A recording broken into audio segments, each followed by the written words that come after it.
In the north of Italy, the town of Cortina d'Ampezzo is buzzing. Nestled in the heart of the Dolomites, this alpine resort will host some of the upcoming Winter Olympic events. The companies carrying out the construction of the infrastructure are facing a race against time to complete the sites before the Games get underway. Before the end of January, everything will be ready. We will meet the deadline. Our mission is to build 98 structures. We will leave 51 of them as part of our heritage, and 47 sports complexes, of which 31 will be used for the Winter Games. Despite the general level of enthusiasm, there is growing criticism. This site symbolises the controversy, the bobsleigh track. For it to be built, hundreds of massive trees were cut down.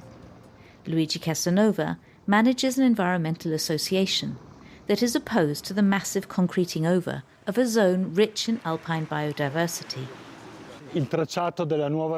Look, we can see the new track over there. This area was home to 500 large trees. It was a great forest of ancient trees. Larches that were 150 or 200 years old have been felled. A crime. They were monumental trees, and now we've lost that great natural heritage. In order to host the Games, nearly 60 hectares have been transformed, an often irreversible transformation that damages the mountain. Last summer, this construction site of a ski lift caused a landslide, leaving a 15-metre crevice in the ground. The landslide occurred just above that excavator.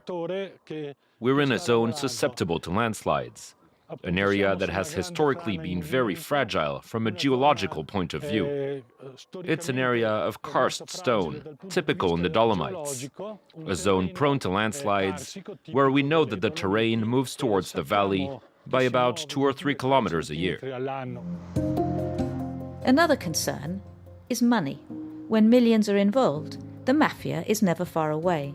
Pier Mario Fopp is part of an anti-mafia association calling for more transparency on the costs of the Games. There is a risk of infiltration by organized criminal groups, particularly with the subcontracts. It can come from companies that appear to be completely legitimate on paper, but upon closer inspection, it could be that they are being run by frontmen. A genuine issue. In 2025, over 40 companies with links to different Italian mafias were removed from the construction work for the Games. The criminal groups that were the most interested were the Camorra and the 'Ndrangheta, and to a lesser degree the Sicilian Mafia and the Foggiana Mafia.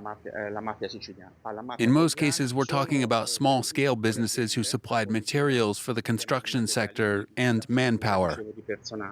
Prefect Paolo Canaparo leads a special task force within the Interior Ministry. About 60 specialised agents work on anti-mafia inspections of all the companies involved in the Olympic construction sites.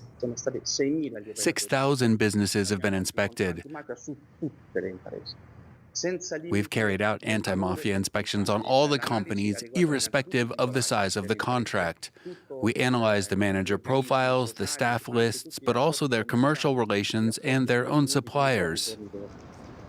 Their job will continue well after the Games end, as construction projects linked to the Olympics should last until 2033, to allow for the transformation of the sites and to build transport links. These activists point out problems in the long run. A lot of unnecessary structures will be built. This kind of event results in the growth of mass tourism in the mountains, and we know that it's absolutely incompatible with sustainability in these areas and for those who live here. Despite the criticism, the local authority in Cortina is enthusiastic about the financial impact of the Games. The infrastructure of the Olympic Games will leave an important legacy. From an economic point of view, the whole region benefits from an increase in GDP thanks to the work and jobs created. In the 2 years following the Games, the whole hotel sector will be renovated. The opening ceremony of the 2026 Winter Olympics will take place in Milan on the 6th of February.